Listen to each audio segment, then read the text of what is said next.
everyone, welcome back to my channel. Today I am sharing my Winter TBR covering the romance books I'm excited to read between January and mid-March. Since I already shared my readathon picks last week, this video is focusing strictly on the books I'm planning to read outside of the readathon. These are all romance novels, very on brand for me, and they're very much mood reads, not a strict list I have to follow. This year I'm really leaning into my reading manifesto, which means no strict goals, no pressure, and no forcing myself to read something just because it's on a list. These are planned options, not a checklist. I'll definitely be mood reading, and I may even throw a few prompt jar polls, depending on how the winter reading slump treats me. This winter, I'm in the mood for romance that leans either dark and intense or cozy and fun, with not a lot in between.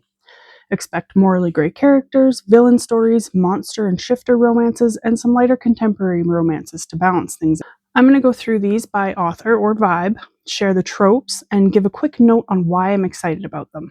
So first up, we have Bad Bishop by L.J. Shen. So the tropes on this one are dark mafia romance, age gap romance, enemies to lovers, forced marriage, marriage of convenience, and lots of morally gray characters. So I love a good dark romance, and this one is promising to be just that. L.J. Shen is great at writing darker, morally gray characters, so I can't wait to see where this story goes. If you're interested in this one, please check the trigger warnings. I have heard it is very, very dark. Next up, we have Hooked, Scarred, Wretched, Twisted, Crossed, and Hexed, all by Emily McIntyre. The tropes on this one, on this whole series, are dark romance, villain retellings, morally gray characters, obsessive love, and enemies to lovers. So I've been wanting to start this series for a while, and I decided that winter, especially this section of the year, felt like the perfect time to finally dive in. Next up, we have A Pack of Cozy, A Pack of Honey, A Pack of Pumpkins, and A Pack of Mistletoe, all by Veronica Samick. These ones are cozy paranormal romance, why choose, or reverse harem romance, shifters, and found family.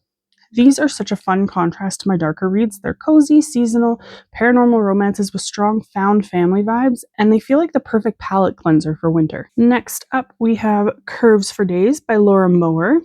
So the tropes for this one are contemporary romance, body positive romance, and confident heroine.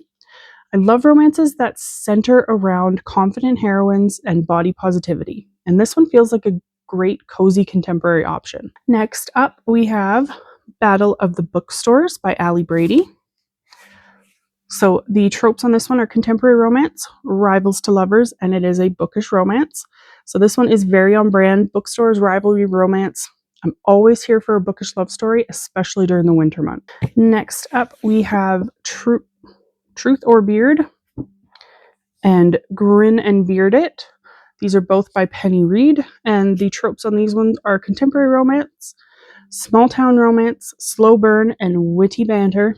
I picked these two up at Monroe's Books in Victoria during my trip last summer, and I cannot wait to finally try out a new to me author. And then we have The Duke's Inconvenient Bride by Jane Rivers. So this is a historical romance as well as a marriage of convenience. While I love historical romance, I haven't reached for it in a while, but I always love a good marriage of convenience story. And then we have Shifter's Fated Summer by Allie Hollis. So this is a paranormal romance, shifters, and fated mates. Shifter romances are such an easy, comforting read for me, and this feels like a great transition pick as winter starts to turn towards spring. And then we have Healed by My Hide by Honey Phillips. So this is a monster romance as well as a paranormal romance. So I love monster romances, especially when it has a softer emotional core. I've also read all of the other Fairhaven Falls books and absolutely loved them, so I'm really excited to continue with this one. And then we have Swipe Right for Monsters and Download for Demons by R. O'Leary. These are paranormal romance, monster dating apps, and urban fantasy vibes. These sound fun, slightly unhinged in the best way, and perfect when I want something paranormal but not super heavy. And finally, we have Whiskey Business by Elliot Fletcher. So this is a contemporary romance as well as a workplace romance. This is a book I wanted to finish in December but didn't quite get to it. So it's rolling over into my winter reads, and honestly, those are sometimes the most satisfying to finally pick up. So, those are the romance books I'm keeping on my radar for winter.